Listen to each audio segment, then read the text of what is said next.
Hey everybody, and welcome to an unmasked wild ride. We got Paul Stanley, the legendary frontman of Kiss. And this guy is so wise, so humble, and his life experience is just plain awesome. So you know this episode's just going to be an absolute banger, so let's get into it. Ladies and gentlemen, people of the universe, Whoa. I bring to you Paul Stanley. Wow. Just keep going. Oh, man. It would be tremendously easy to keep going. Well, thanks. The most gold records of any musical act in history. Yeah. Number one gold album band in American band. Yeah. And that to qualify for that, that's 44 albums, all of which made it to gold status. I have no idea. I was just blessed to get a second album. Yeah. After the first album, it was traumatic. It was like, how am I ever going to do another album? So I lost count, but it's been amazing. Wasn't the first album, you had a record deal with a different band? Yes. What was that band? Wicked Lester. Yeah, Wicked Lester. That was Gene and me.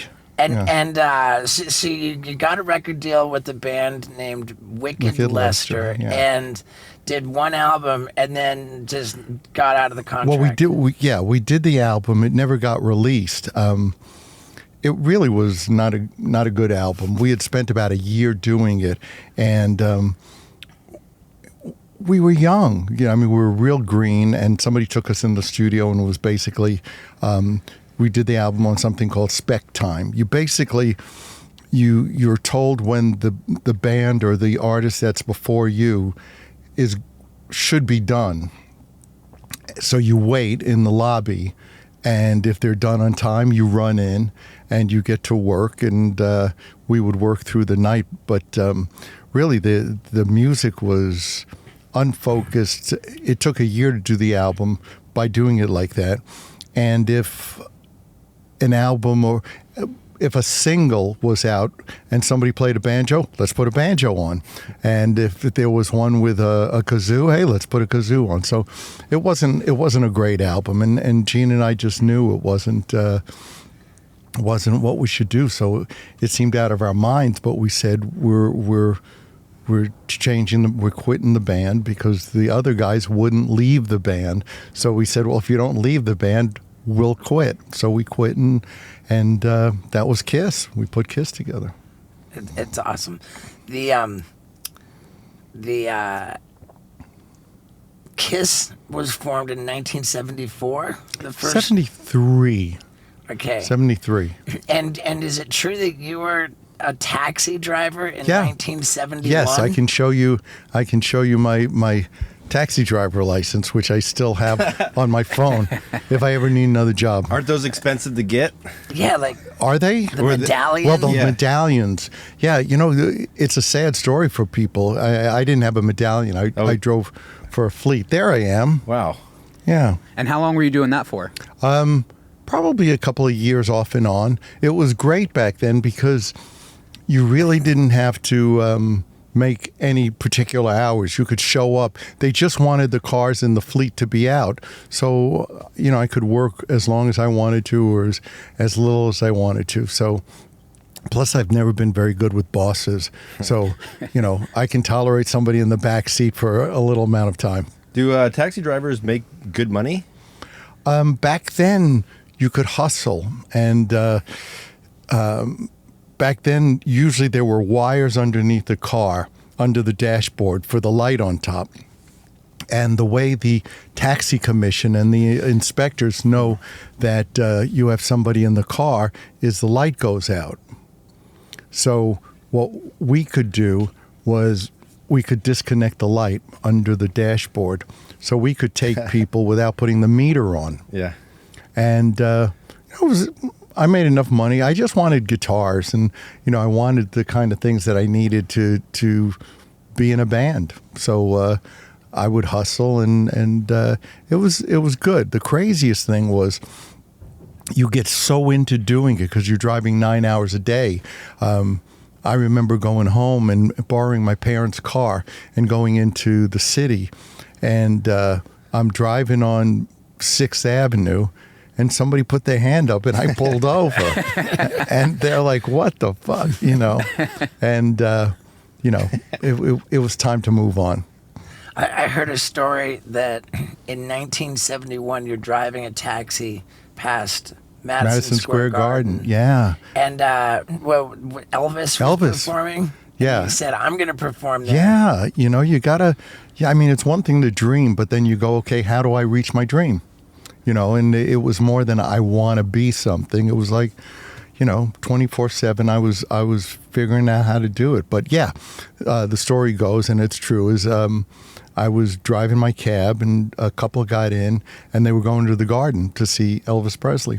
And when we pulled up there, I was like, someday people are going to be here to see me. And it was only years late, a few years later, and it was me. And what was amazing was the last show at the Garden, the last 2 shows for the end of the road, just by coincidence, outside my dressing room was a picture of Elvis playing those shows. In 1971. Yeah, it was. I think he was playing. He played in '72, and I think that's when I drove the cab. Now, when you said that, were you saying it to the passengers, or were you saying it to yourself? I was saying it to myself. They could care less. Yeah. They're going to see Elvis. But are they going to listen to some stupid cab driver? Yeah. How do you get to that point? Is there like a mantra that you're constantly saying to yourself? Or do you have like vision boards when you go back to your place and you just meditate on that, being uber successful? I mean, it's a great question. I think you have to come up with a strategy. Just wanting something is worthless. Mm-hmm. But planning how to get what you want, you've overcome challenges, and you have to commit yourself to it, and you go against the odds. It's easy to find people who tell you what's impossible. Those are always the people who failed. So you want to put those people away. A lot of people, the worst thing that they can ever do is see you succeed when they didn't. So it can be a lonely road, when you want to do something, and people either don't want you to succeed or don't think you can. And in my case, wasn't very popular. I was deaf on one side. I had a birth defect. Like most of us, our families are kind of dysfunctional. And so I didn't have the biggest support group, but all that motivated me. Mm-hmm. We can find motivation in the worst circumstances. I want to get out of here, or, I want to show everybody that they're wrong or whatever. So, it's your dreams are only as good as how hard you're willing to work to achieve them. That's how you find out how important something is to you, by the sacrifices you're willing to make it happen. What did your family think of your dream of being a rock star? Oh, isn't that cute? Stanley wants to be a rock star. Yeah. Yeah, but I think they reached a point where it became scary because they saw that I was committed to it in a way I should have been committed. But, all the kids in the neighborhood were becoming doctors, and they were all studying for different things. And I've got my hair out, I remember the day I teased my hair out because it was real curly. And, I finally had that Eric Clapton, Jimi Hendrix, big bouffant. And I walked through the living room, and my mom goes, "You're not going out like that." And I said, "Oh, yeah, I am." So, they saw I was either I was crazy in that I was really very focused on what I wanted to do. But that's scary as a parent. Your parents want you to succeed, or at least they want you to toe the line. They want you to stay focused and stay within those boundaries. And I was never one for boundaries, never one for following the status quo. Was there a point when your parents kind of conceded that, hey, you haven't chosen the path that we would have chosen for you, but you're so committed, we want you to know that we pledge to support you? No. what they did see was me succeed. I mean, they weren't a detriment. They weren't. Maybe they were trying to discourage me, but they weren't sabotaging me. But when you're sitting at Madison Square Garden and your kid, has 8-inch heels on and tights and has a guitar between his legs and the place is sold out, you got to go, wow. I don't know that they thought it would last. And I think my dad's way of dealing with it was thinking I was lucky. My dad was a very, very bright guy who didn't really know how to utilize his strengths to become successful. And I guess for him to deal with my success, the easiest way was to say, you're lucky, I wasn't. So, but after decades and decades, it becomes clear that it's not a case of luck. I've always thought luck is seeing opportunities where others don't. Let me tell you something about opportunity. It's always there. And at 50 years old, I have seized upon the opportunity to be in the best shape of my life. And one thing that really helped me do that is turning my fitness into basically a game, like a video game. I've got a Whoop band. It's the most sophisticated fitness tracking device known to man. And I keep track of everything that I do on there. Of course, my sleep, my recovery, all of my exercising, how many calories I'm burning, my stress monitor. Dude, everything. Plus, you can join me in my community group on Whoop. You can see exactly what my activities are all day long. You can even compete with me to see who's more fit.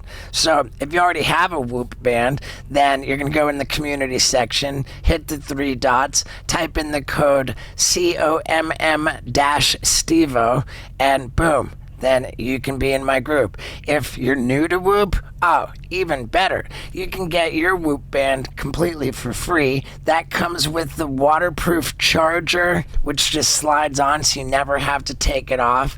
And you get your first month free. That's if you go to join.whoop.com/Stevo.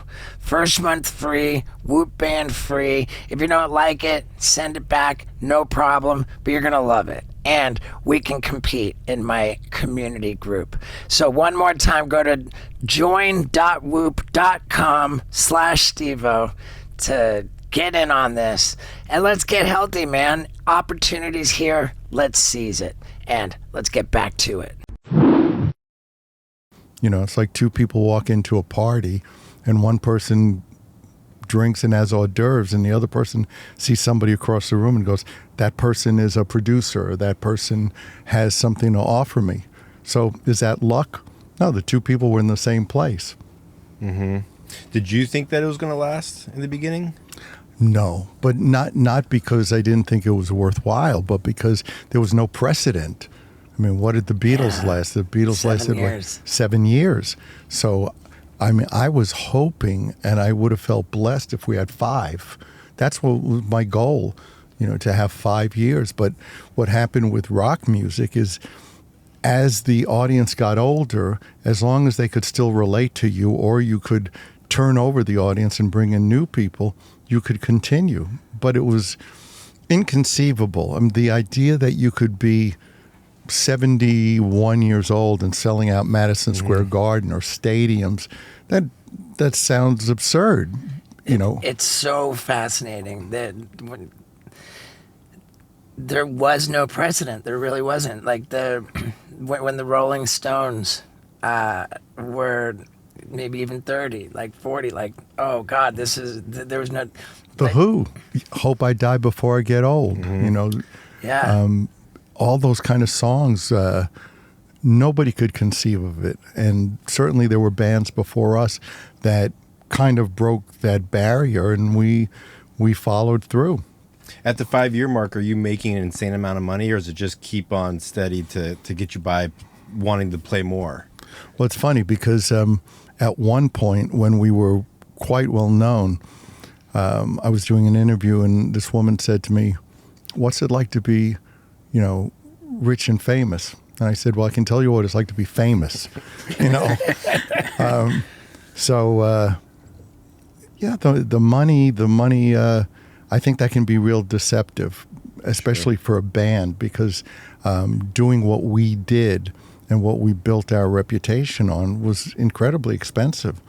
And when we finally were successful, we owed hundreds of thousands of dollars. And at that point, hundreds of thousands of dollars was that much more than it is today. So It's a lot of cab rides. yeah. So I remember the day we were told you're in the black. You know, you've paid everything off, and that was, and we were a big band at that point. You know, and You know what year that would have been? it was probably probably around 76. Okay. 76, you know, winning like the Gallup poll, the biggest band in America and all that kind of stuff. And meanwhile, you know, you're still in debt. So, and plus, you know, the kind of arrangements that managers tend to have, especially at that point, but still, managers take gross. So, as a rule, a manager can easily get more than any band member. Yeah. You're splitting 4 or 5 ways, and they're taking off the top. So it's kind of, you know, it's kind of like the tail wagging the dog. And at some point, if you're around long enough, you go, wait a minute, this doesn't work. It's conceivable that you can go out on tour and lose money, and the manager's making money because he's going before expenses. So, you know, it's tough to start making the money. Wasn't Doc McGee the manager? Doc was our second manager. We were unmanageable for a while. In the beginning, we had a fantastic, almost like a fifth member, Bill O'Coin, and Bill worked with us from the very, very early stages of the band. And I would have to say, I don't think we ever would have succeeded without him. He really was. He had a vision of taking what was organically us and enhancing it. He had never managed a band before, but that's kind of what we built our whole career on, was no rules, no boundaries, and not necessarily fitting, you know, the status quo. So Bill was amazing. I remember early on, you know, we had the makeup, and he came to see us at a hotel. We used to rent ballrooms in cheap hotels and throw dances or concerts.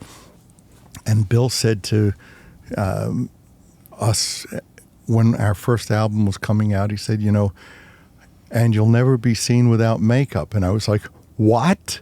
You know, I want everybody to know who I am. And it was interesting to have that dichotomy of being able to walk down the street.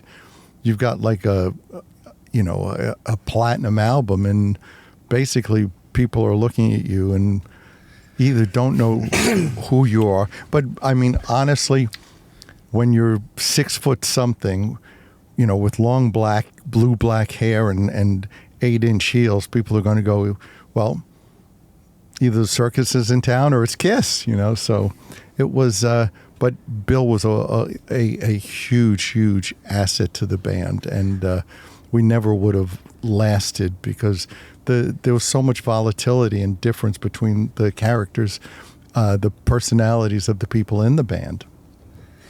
Did the makeup come from the very, very beginning? Yeah, from the earliest of early times.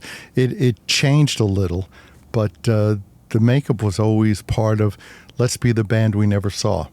Let's be the band that we always felt cheated out of seeing. When we first came on the scene, pretty much bands felt they were doing you a favor by showing up to play. And it's like, wait a minute, I paid for a ticket, you know? So that was really what we were about, was kind of getting out of the audience, going up on stage and going, this is how it should be done. So yes, makeup was from the beginning. And the makeup was grease paint? Yes.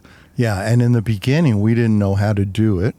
Nobody gave us lessons. So I can remember being on stage and being blinded by black makeup running into my eyes, and okay, that way doesn't work, So it was a learning process. But And would you powder the yes, makeup you after have put it to. on? That's where some people they skip the most important step.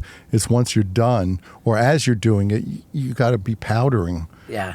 So that you can literally touch it and it doesn't come off and you sweat through it. Right. You know how I know that? Because I went to clown college. Wow. Yeah. So Yeah. we used clown white. Yeah. Yeah. Mirror. Yeah. Yeah. There was Mirror. There was Steins. There were a couple of companies. Yeah. You just put that stuff on your face. And I went to Ringling Brothers Barnum and Bailey Clown College in 1997, and I believe that same year, in the spring of 1997, I was thrown out of a Kiss concert for breathing fire in the stands. It's the way the way the fire came about was, again, we went up to Bill's office, our manager's office, and we're not much more than kids, and we walk into Bill's office, and there's a guy there that we don't know, and Bill goes, this is Amazo the magician or something, and I'm like, okay, and the guy blows this big fireball out of his mouth and scorches the ceiling, and Bill says, "Who wants to do it?" And I go, "Not me," and God bless Gene, he goes, "I'll do it." And that was the start of the fire breathing. And would he use lamp oil? He was using lamp oil, kerosene. Kerosene is dangerous. All kinds of things that are good for you. I mean, you don't have to swallow it because just by the fact that you have, absorbent tissue, it's going into your body. You don't have to take a swig of it. It's going, right. So luckily Gene never grew a third head or even a second head. Yeah. What about like being on stage and having some riffs with your bandmates? Like, did you see Perry Farrell and Dave Navarro? Yeah. Yeah. Has it ever come close to that, or are you just kind of keeping it all in and you say something afterwards? Cardinal rule. You don't hit and you don't bring your problems on stage. Yeah. You leave your ego. Well, that's more difficult, but you leave your anger and your resentments at the bottom of the stairs. And we would go on stage and have a great time, sometimes playing, and then walk off stage and not be talking to each other. The audience doesn't deserve that. Right. The audience paid, and that it goes back to that same philosophy of being the band we never saw. People get one chance to see you, possibly on a tour. It doesn't matter about last night or about the night after. Mm-hmm. That's their night.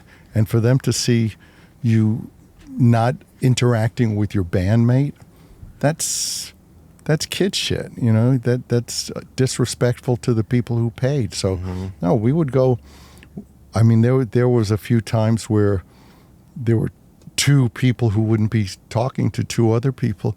We go up on stage and rock out and have a great time, and then you walk off stage and you don't have anything to do with them. It's your job. When I have a job, I take it very seriously. And when that job is in the bedroom, it is no exception. And that's why I take bluechew tablets, because they make me perform at my best. Now, you probably know that bluechew tablets have the same active ingredient as Viagra and Cialis, except they only cost a fraction of the price. But bluechew has exciting news coming at you. It's a limited edition collab with the Antisocial Social Club. When you see the designs that they put together for this collab, you're going to lose it. They go so hard. And if you want to sign up to be the first to get this limited edition stuff, then you go to antisocialsocialclub.com. Get ready for this to drop on October 12th. You got to hurry up and sign up for it now. Also, if you want to just try Blue Chew tablets because they're so much fun and they make you perform in the bedroom at your best, then you just go to bluechew.com and use the promo code STEVO, which will get you an entire month's supply of Blue Chew tablets completely for free. All you pay is $5 for shipping.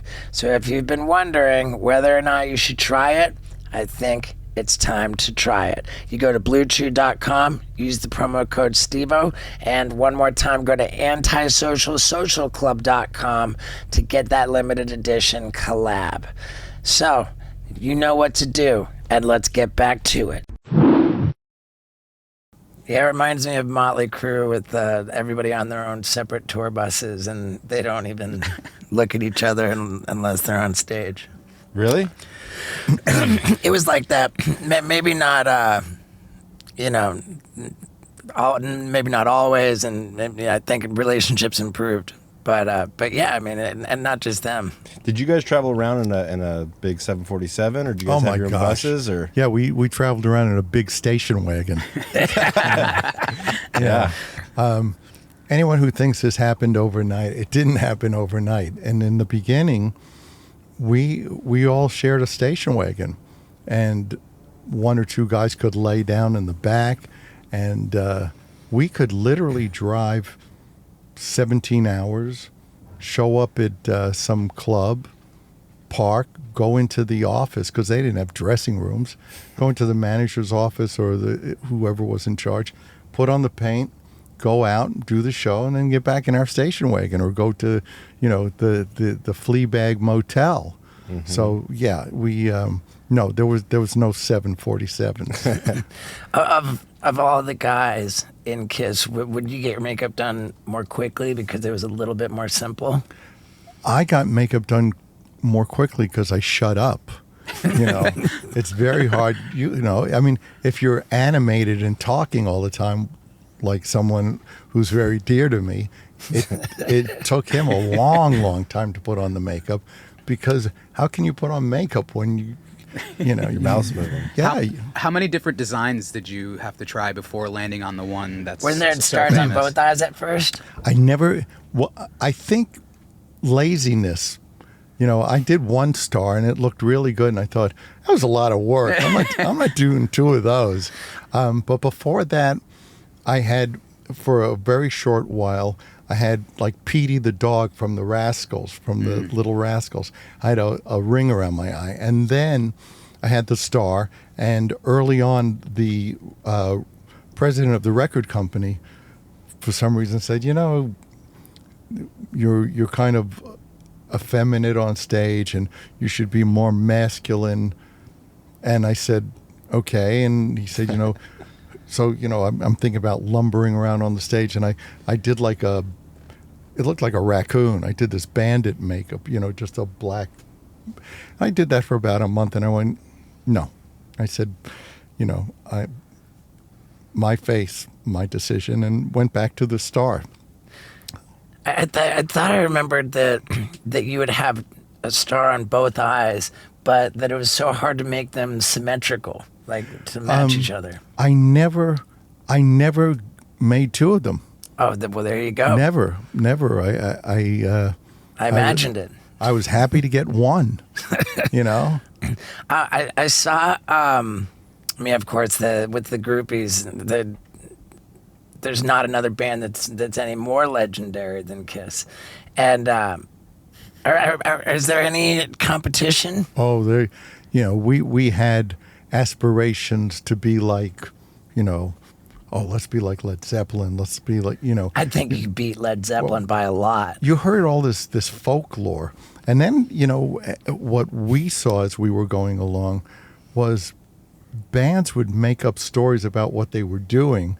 And at that point, it was just silly. But we certainly, I don't think we promoted ourselves for what was going on backstage or at hotels. It just was common knowledge. I mean, people were just, Yeah. seeing what was going on.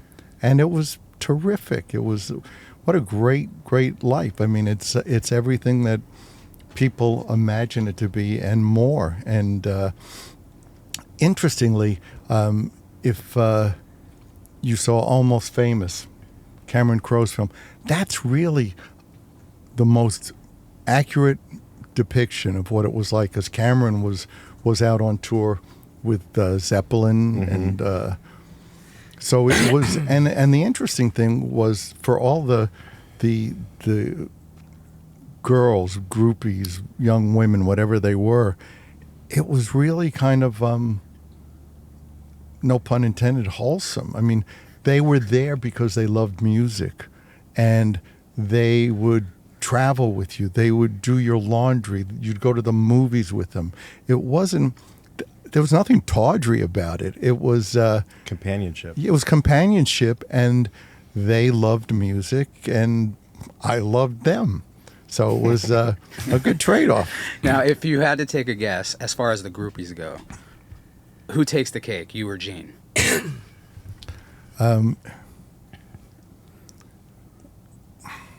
It depends on what you consider cake. Yeah. Just the number. No, I won't go there. I saw what just seemed like a legendary clip of you and Gene on the Oprah Winfrey show, Oh my just gosh. many years ago, and it was you guys were saying that it was more honest to have a one-night stand because it's very clear what the expectation should be, and that what's more deceitful even is the idea of take you out to dinner and try to put on the charm when it's very clear what you're after. Well, different circumstances call for different behavior. I mean, if somebody said, Paul, why aren't you standing on this going, how you doing? And well, different times, different things. So yeah, the women who would come to shows weren't coming there to be courted. You have tonight, and we all know that. You know that, and I know that, and it was very simple, and nobody got hurt. Nobody ever walked away feeling disrespected or diminished. So, I mean, we were very upfront, and they were very upfront. They were there for a certain reason. So, I don't think anybody was deceiving anybody, and that's why it was so much fun, because it was uncomplicated. Yeah. And, whatever your relationship is with anybody, hopefully it's uncomplicated, whether it's somebody you're involved with for a night or for, a lifetime. Yeah. I feel like getting to the level that you guys got to, and like all the women and just the amount of adrenaline that you guys, had. How do you like right now? You're very calm. You have a sweet disposition. You're mellow. Like, how do you recreate that? Because obviously you can't get to that high again of Madison Square Garden. Did you find that like meditation helped a lot, or I mean, how do you come down from that, and how do you? Because you can't recreate that all the time, and so nor should you.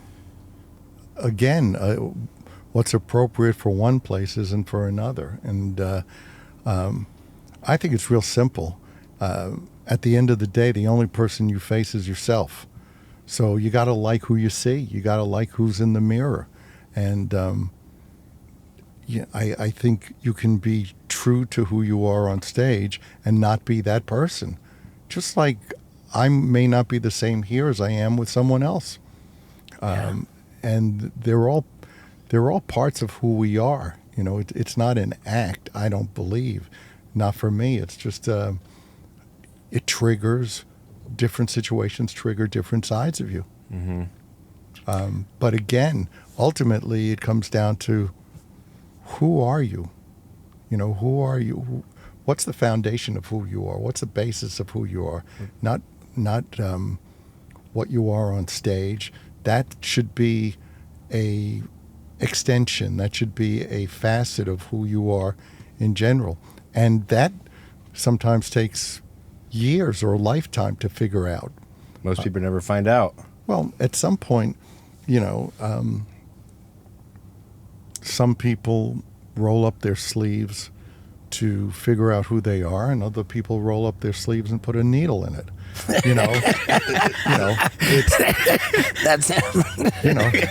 It's how you want to deal with. A lot of people have pain, and a lot of people have trauma in their lives, and you either decide to be a victim, and who gets compromised? You do, or you go to work.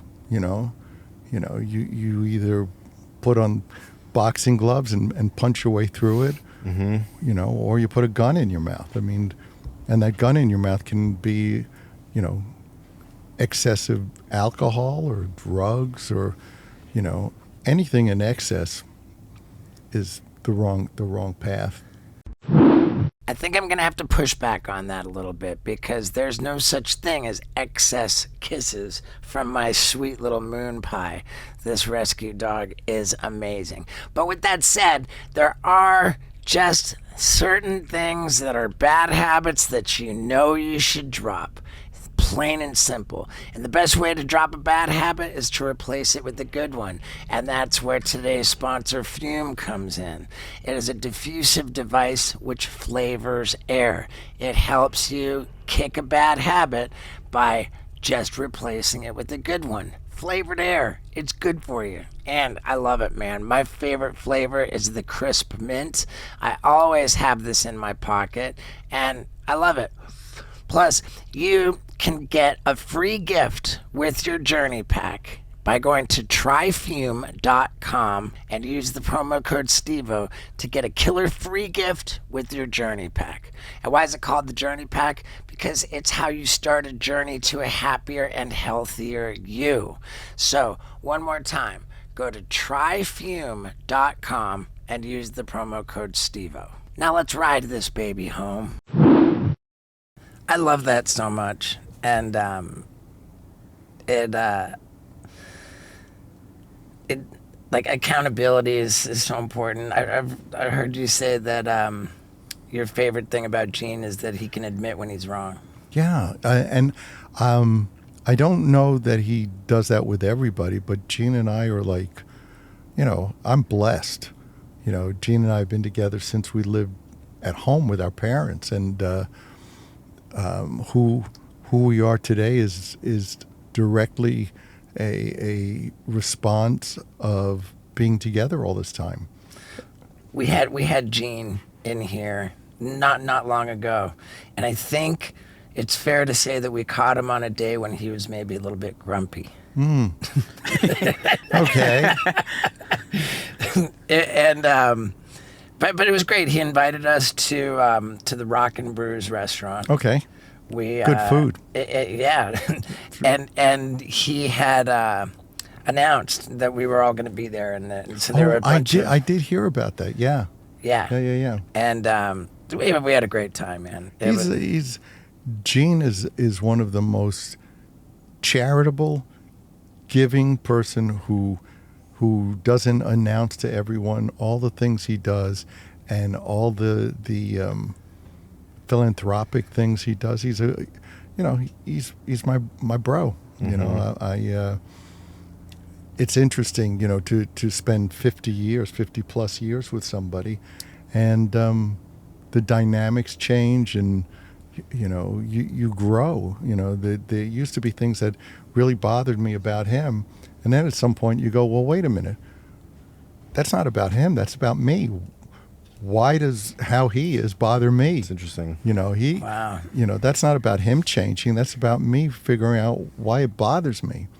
And over the years, I think we've taught each other a lot of lessons just by being together. The way you described that, to look squarely at your part in it, and why am I bothered? That because we're all 12-step guys. Awesome. And that's, You never had any issues with alcohol or drugs, nor Love drinking, love alcohol, but I'm not consumed or a slave to it. I don't, that's not anything that has ever been an issue for me. Drugs, I stopped, I stopped early on because, I've got like a survival instinct in my DNA. And early on, I went, this will kill me, because in the early days of the band, the currency was drugs and women. That's how people got to know you. Mm-hmm. They'd get backstage either with drugs or women. I just said, keep the drugs, Yeah. But, it's, it's amazing. We just tend so often to look at somebody else and go, it's their fault. It's this person. Right. And it's not. And we're so much more focused and centered when we own it. What was the drugs at the time? Like, was it still like LSD from the 60s transitioning over, or did it become cocaine? Or Yeah, it did you was. see that transition happen? Oh yeah. I saw someone I really looked up to musically and had albums of theirs, and I saw them in Electric Lady Studios, not in great shape and not critically able to listen to some music we were making that was horrible, and he thought it sounded really good. And he had what back then there used to be Excedrin, came in a glass bottle, and the whole thing was just full of blow. And that was my introduction to seeing like big amounts of blow, and I was like, oh, that's not for me, So, and I also saw in my teens kids being committed, for doing acid, and never coming back. And I went, you know what? I'm one of those. Yeah. I'll go on a one-way trip. I'm not doing that. So, I always had this built-in, not protective as much as not wanting to jeopardize, my life. Did you have any fun run-ins with Jerry Garcia or anything? Any of those guys? I had no run-ins. No, I was a kid. I was a kid when they first came on the scene. Yeah. with the costumes that you wore for all those years.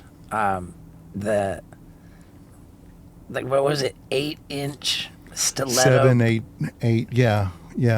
So these huge boots, and that's you attribute to the huge platform boots having to have hip replacement surgery. Gosh, actually, what happened with my hip was, ironically, the period that we didn't wear the boots and we were without the makeup, I used to do a lot of roundhouse kicks on stage. Uh-huh. And when you do a roundhouse kick, the leg that's planted is getting torqued.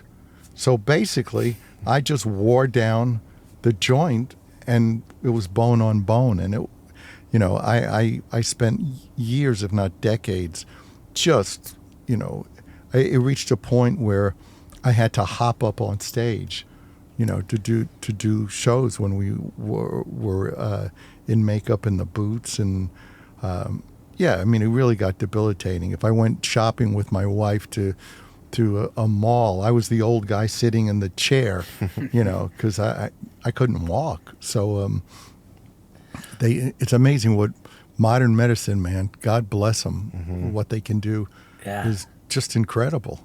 Things that would have killed you. My grandmother died in her 40s of heart disease. Well, now they fix you. Heart disease is, the normal kind of valve replacement. They can do it and you can go home the next day. Yeah. So, big fan. You said the period when you weren't wearing the makeup, that was for Lick It Up. That was 83 to 95. Oh wow, I didn't realize it was that long of a period. Yeah, Lick It Up, 1983, and what what was it that inspired the decision to go without the makeup? Well, interestingly, some people want to think we were brilliant, but we were wise enough to know nobody was coming to see us. You know, we were on the decline, like, you know, very, very much so. Shows were dismal in terms of turnout, and when we did the album previous to that, Creatures of the Night, I wanted to take off the makeup because I felt that people were listening with their eyes and they didn't like what they were seeing anymore. Creatures of the Night was a great album and was pretty much a flop when it came out. So it took Gene one more album, and I understand it because his character is so iconic and so powerful that the idea of him without it was obviously kind of intimidating and scary. But we took the makeup off, and right away our sales quadrupled. And look, there was no way that 12 or 13 years could ever compete with what we were with makeup. But we survived and got to continue on. So, you know, I'd be kidding myself to think that us without makeup, you know, that's like Clark Kent. But it kept us going until it felt right to put it back on. Yeah, Lick It Up was a high point. Yeah, it was a turning point for us. Yeah, it's really cool too that that you can look back on it and just objectively say, you know, we were on the decline. That you know, who better than you to assess who you are? And you know, if you're blind to your successes or your weaknesses, you know, or your failures, I mean, it was obvious. I can remember meeting with the record company and saying, "How's it going?" "Oh, it's going great." I said, "I can't fix anything if you don't tell me the truth." You know, and it was so obvious that we needed to change. We needed to even find out if we were legitimate enough to continue. If we couldn't continue without the makeup, we didn't deserve to continue. If all we were was makeup and bombs and high heels, time to hang it up. Mm-hmm. oof. The end of the road tour. I mean, it's pretty crazy to say that there's never going to be another Kiss concert. It is. It is. For me, obviously, it's pretty crazy, and yet it makes sense. It made sense. Athletes can't do what they do forever, and in some senses, that's exactly whether vocally it's athletics or running around on stage. You can't do it forever, and it was the perfect time for us to go out with the ultimate show that would really not only be a thank you and a goodbye, but also kind of like cross the T's and dot the I's, so that, you know, when people come over to me at the supermarket, yes, I go to the supermarket, and a couple of days ago, a guy came over and said, "I got to tell you, I went to the bowl, to the Hollywood Bowl, and I said, "You probably didn't want to go." He goes, "I didn't want to go. I'm really not into, you know," and he gave me a bunch of descriptions, and he said, "It was possibly the greatest show I ever saw." And I said, that's what it was about. This tour was about people being able to go, once upon a time, there was a band, you know, and I just happened to be a member of it. So it was great, and it's surreal to leave it behind. And yet the band can continue in so many different forms. So it will evolve, and what we'll be doing with these amazing avatars that will take us to another place, another level. The avatars, for people who don't know, it's a holographic performance that people can go and see. It's really not people tend to think of holograms. Now, those images from the garden were really, I had mixed feelings about showing those because they're so early on. They look nothing like that. I mean, the avatars are identical. I mean, they look like us, and I think the idea was really just to show people that we're going to move on and continue, but it won't be like that. And what we're putting together with George Lucas and Pop House, this amazing company out of Sweden, is an immersive experience that you'll come to, and there'll be heat and fire and wind and things flying around. The idea of us making a recreation of a concert, I mean, how long can you look and go, wow, that looks just like an amplifier? Mm-hmm. I mean, that's not what we're doing. It's I would say it's Cirque du Soleil meets Star Wars, and a Kiss concert. So it's going to be amazing. And the precedent for what it's going to be, if there is one, would be the ABBA show, which lives in London. Yeah, that lives in London, and that's sold out for 4 years now, I think, every night, 8 shows a week. And it's amazing because I've seen it twice, and the audience is just thrilled and so much a part of it. It's not like, oh, we're watching something that's not real. It's real. And what's amazing is at the end of the show, and those people down there, they're avatars? Yes. Jesus. Yeah. And are they presumably presented as versions of themselves from like the 70s? Yeah. And I mean, you can see through their clothes. They move back and forth. They interact. It's unbelievable. And when I saw it the first time at the end of the show, the curtain pulled back, and ABBA Today, the 4 of them, came walking out. Wow. And I was like, wow, what a great, I'm here on this night to see this. It wasn't them. Oh, wow. That's how good it is. That's incredible. So for your Avatar show, will there be any kind of bouncing around in times and eras? Will there be like you guys in makeup, and then maybe you won't be? And actually, tomorrow we have a big meeting to really go through the show and where it's headed. It's going to be, I have to say, it's going to be amazing. That is, when you're there, it's mind-blowing. And the company from Sweden, Pop House. Yeah. You did this massive deal where Pop House bought the whole catalog, the name and rights everything. And likeness. Everything. So basically, Pop House owns Kiss.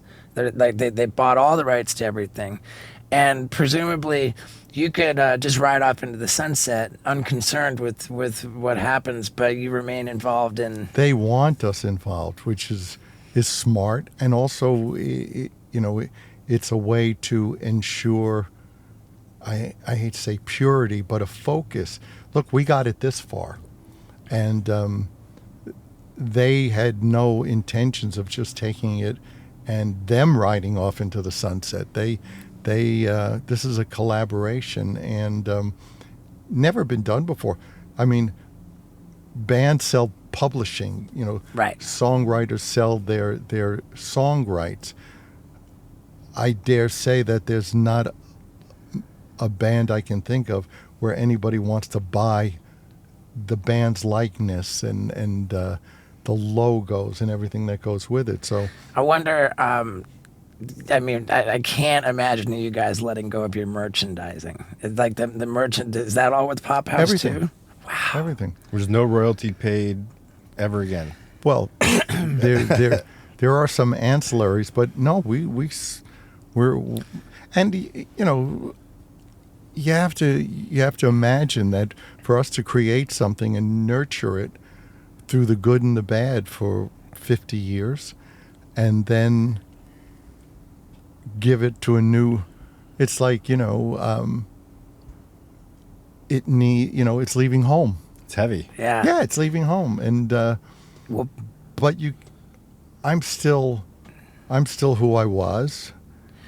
If I was the Star Child before, I'm Star Child now. You know, that doesn't change. I'm who I've been, and it's such a unique situation that I don't think anybody else can ever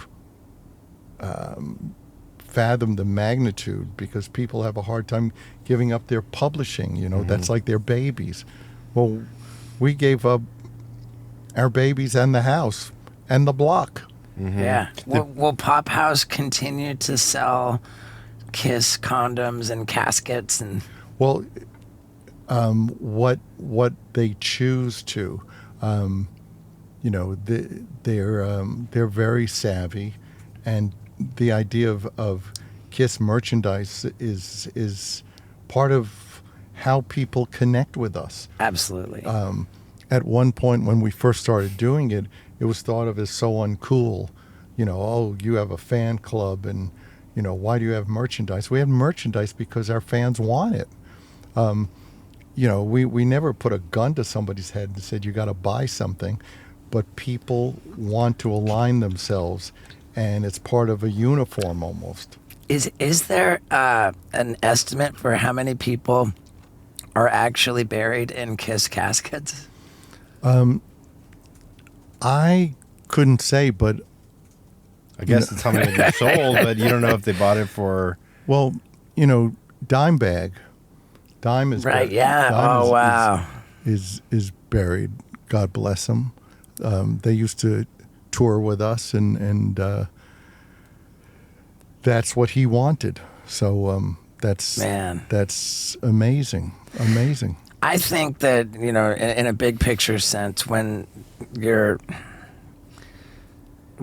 got such a storied history, and it would be crazy not to want to protect your legacy, that to do this deal that you've done is a way to really ensure that the legacy Exactly. continues the way that you want it to. Exactly, and to keep it going, as you said, continuously. You know, bands, I don't want to say shelf life, but bands only have a certain amount of lifespan.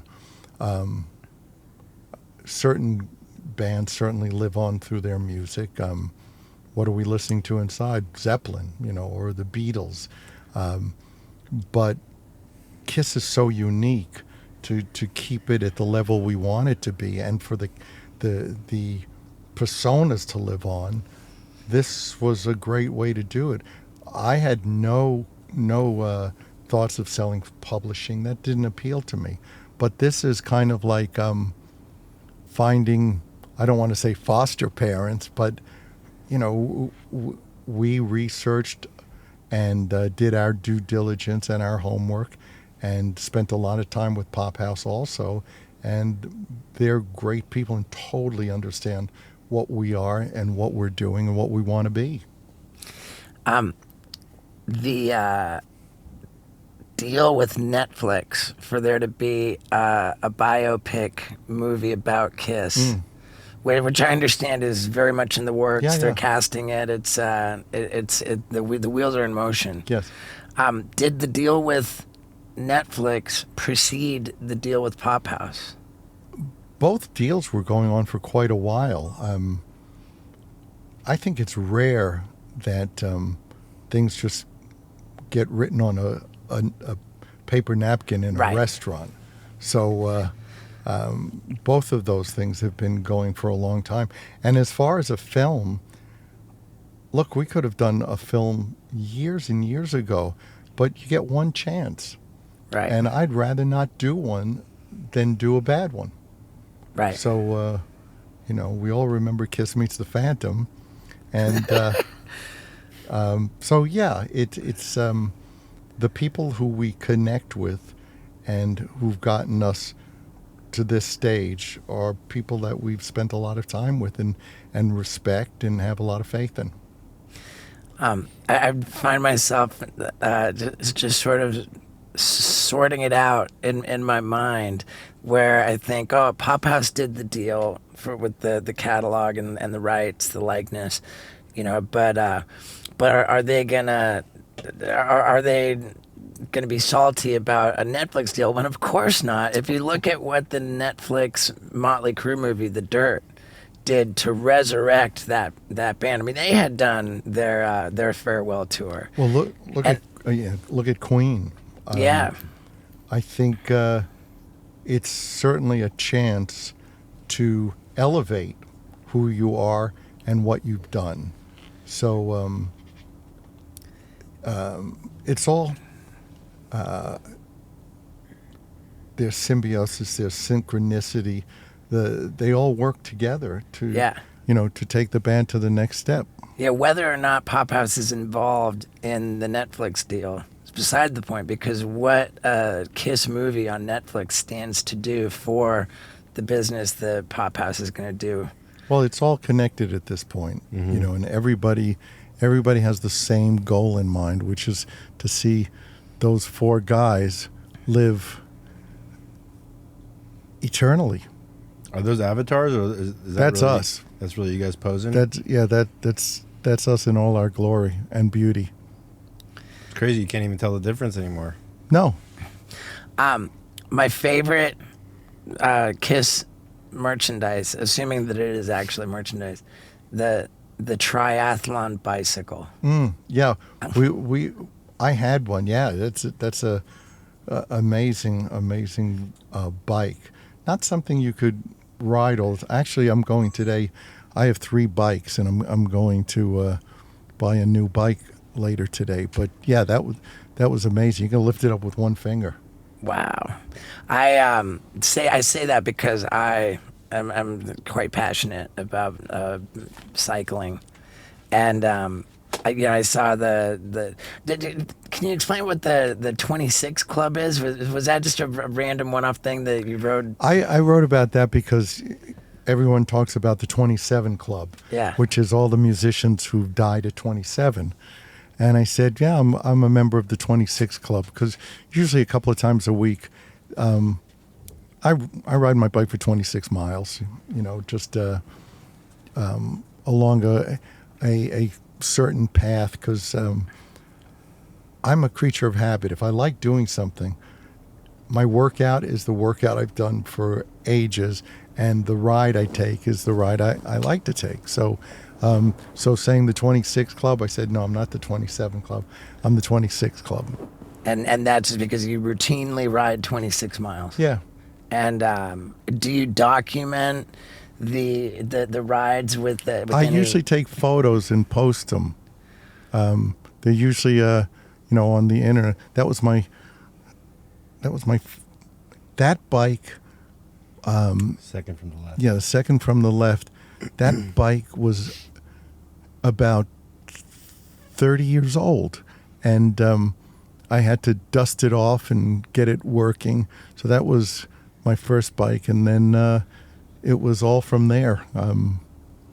But I love it. It's my time.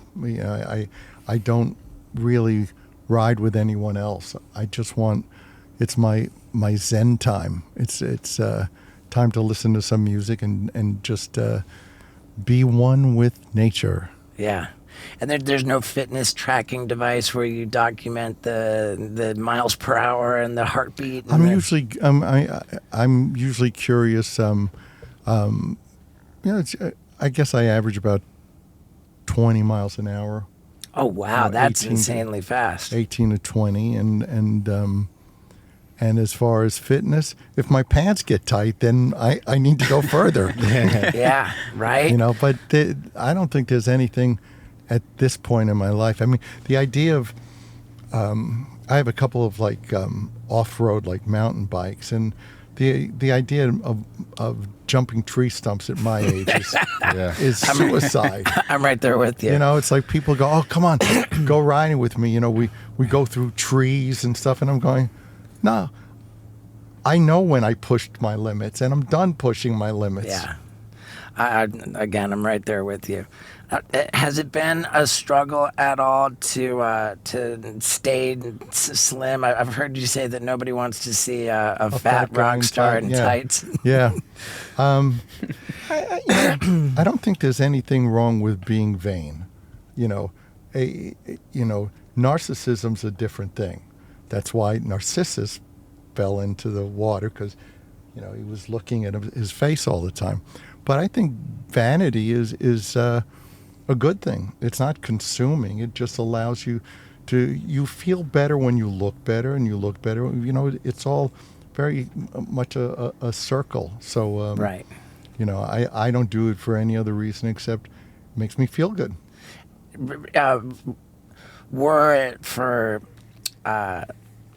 if you lacked the discipline to stay exercising, would you be inclined to put on a lot of weight? Or Oh, sure. oh wow, Sure. When I was growing up, I was a bit chunky. I said to my mom, "You know, am I fat?" "No, you're big boned." And I looked at a skeleton and went, "Skeletons all look pretty much alike. You know, they're all pretty skinny." You know, and I was once at I must have been about 10 or 12 years old. Yeah, there I am. Yep. And I was about 10 or 12 years old, and I was at a water fountain in a playground in New York, and somebody said, "Move it, fat ass." And I looked around, and there was nobody else there. You know? How much time are you spending painting? I'd say 5 days a week. Wow. Yeah. And of the paintings that you work on, presumably some get discarded. You say, "Oh, this one didn't work out." That's interesting. All these paintings that you're scrolling through are probably 20 years old. You know, it's almost like looking at baby pictures for me. But I don't, you know, I reached a point where I started to think that I don't have to love everything that I do because someone else may. And that's just as valid. It's no different than songwriting. You can write a song that you think that's pretty good, and somebody else loves it. So why deny it? So there are pieces that I paint where we've talked about before. You know, you'll have something you love, and in the background is a painting you don't really like that much, and somebody comes in and goes, "What's that?" You know. So I think it's also up to the viewer to decide what's good. I think that's always important. It's like you don't need a degree to have an opinion. I think that's the elitism sometimes of a critic mentality, and critics depend upon making you feel that you need them for their salary. That's how they get paid. But it's like, you know, I don't know anything about food. Well, you don't know, you know, good food you swallow, bad food you spit out. Art should be the same way. You don't need to justify anything. So in the same way, if I paint something that doesn't, you know, doesn't floor me, somebody else may love it, and that's as valid. Do you have galleries or, you know, like Yeah. events like that? Or Yeah. Oh, yeah. I let's see. I've 2 shows in November, and I was in Florida in Boca and Miami. I've been there's a great group of galleries called Wentworth, and Wentworth I've been with for probably 15 years or so, and Yeah, I'll do shows, and they're incredibly successful. I never painted with the idea of anyone seeing it. I started painting because I needed an outlet because I was going through a real tough time in my life, and somebody said to me, "You should paint." I started painting, and little by little, I reached a point where there were a few that I really liked and I put up in my house, and people said, "Who painted that?" And then somebody said, "Why don't you do a show?" And I did it, and pieces sold incredibly well, and we've sold millions and millions and millions and millions Have of you dollars. have you passed 30 million in sales yet? No, but I'm very happy where I am.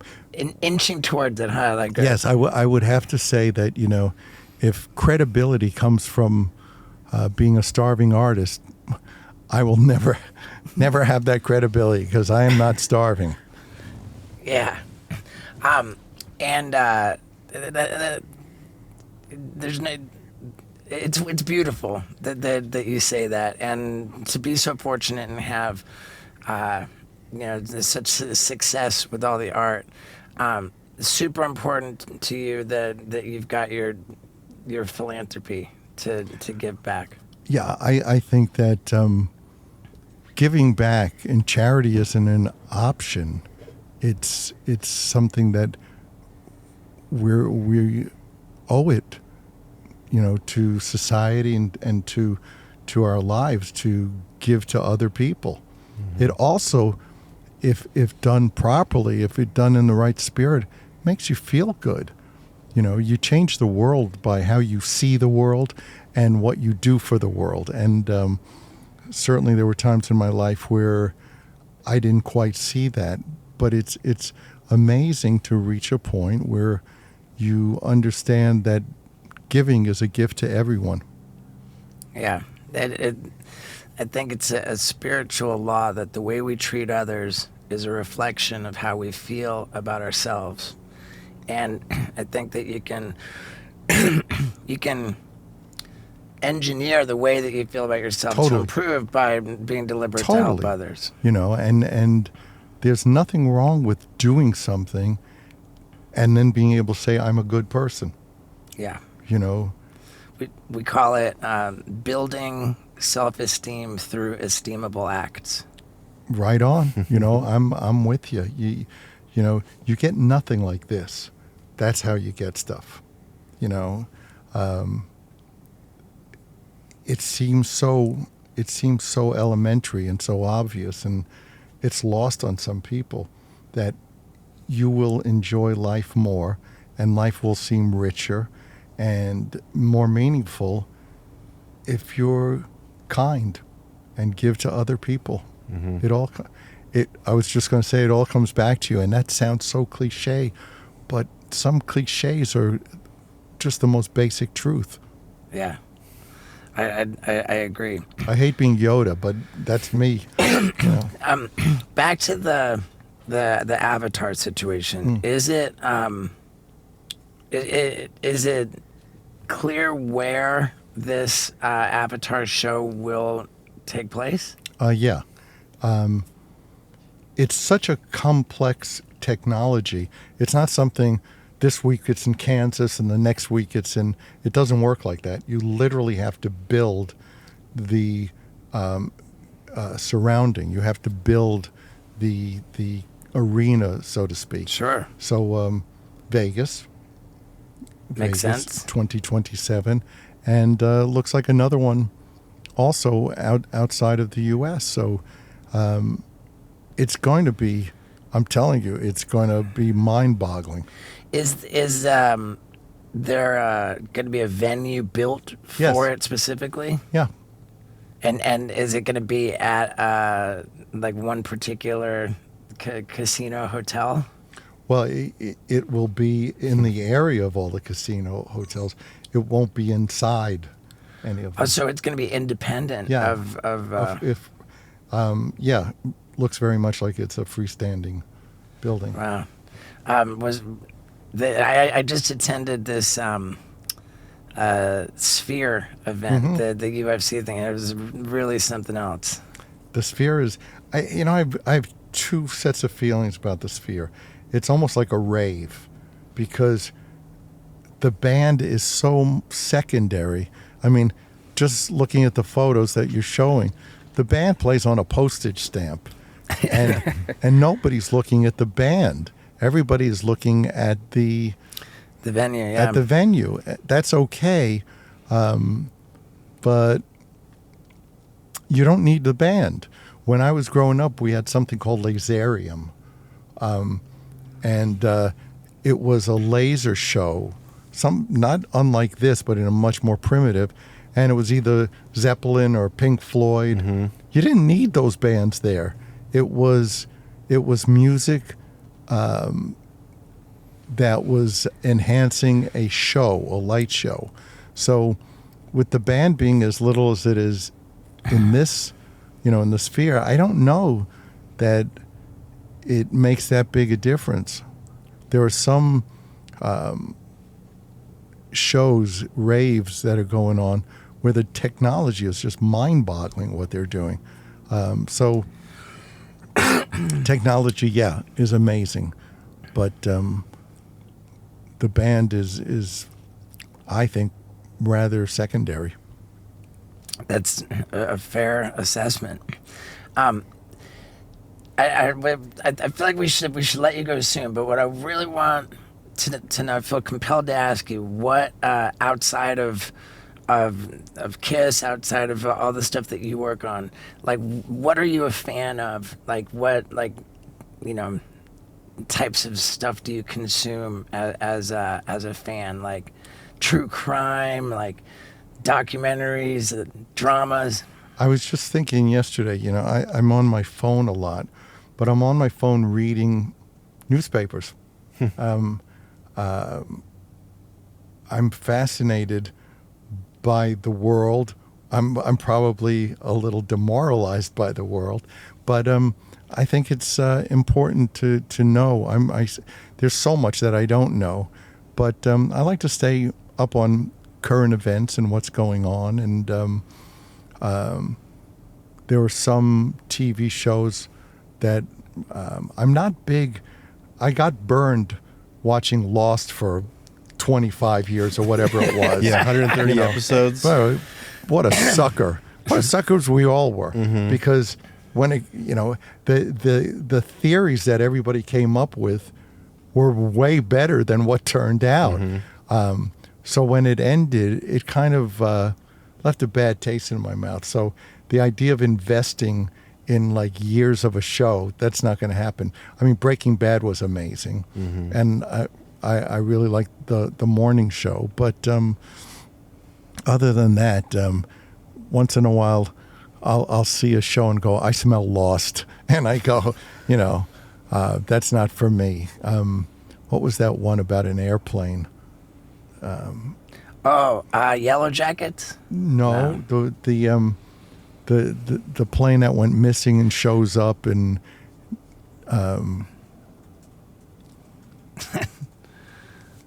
missing plane. Manifest. I watched like one episode and I went, not again. Mm-hmm. Not fool me once,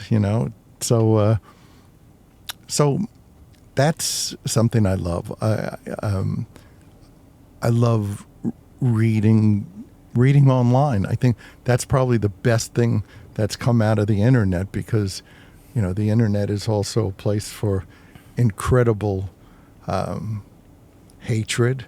Yeah. And all kinds of, divisiveness. So, yeah, I think maybe the best thing to come out of it is access to news as opposed to, I think the biggest problem in this country and probably in other countries as well is 24-hour news services. Mm-hmm. Because it's not a coincidence that the country's divided almost 50-50 and you have two news services that are feeding you different news. And I don't know that either one of them is really, right. There's only one truth. And that seems to be. You'd think in the information age that we would be able to get true information. Yeah, yeah.